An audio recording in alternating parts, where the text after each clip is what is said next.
Kwanza kuna baadhi ya watu mwenye kujiita bakteria, mwenye kujiita virus, sijui mwenye kuita nini. Mimi nitawaomba tu kwa roho safi, please let the name of Raila Amolo Odinga stay out of your mouths. Si level yenu.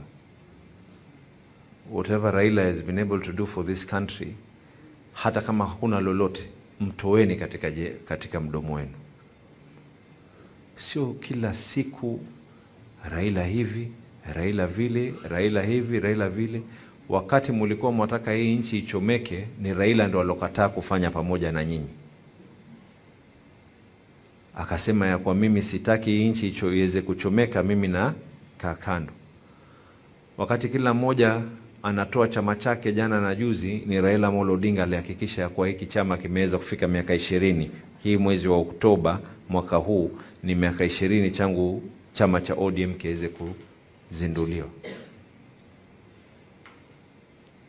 Wakati Raila yuko gerezani, wakati Raila anapigwa matia gas kuhakikisha ya kwa ile haki yako wewe kuzungumza yale unaoyazungumza unayafanya, wengine wao walikuwa kuna zile mboko za kuweza kuchapa watu kwa sababu ya kuzungumza huko mitaani.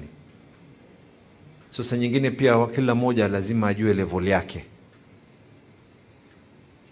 Kila moja lazima ajue. Na tena tulikuwa tufanye mpango. Hii weekend hii ilikuwa ni sherehe kuruka ya kusherehekea miaka 20 ya ODM. Nilizungumza na magavana wa county nyingine, kila mmoja akaniomba ya kwa anataka kuweza kufanya zile sherehe, manake ikimalizika Mombasa ndio itakuwa ni kikomo. Na mimi kwa uso upande ilibidi nikubali kuweza kuahirisha zile sherehe zetu za ODM. Lakini sasa naona na kuna na wengine ati ikifika sijui mwaka ujao kama ODM bado iko katika broad based, sisi totoka. Si utoke sahihi.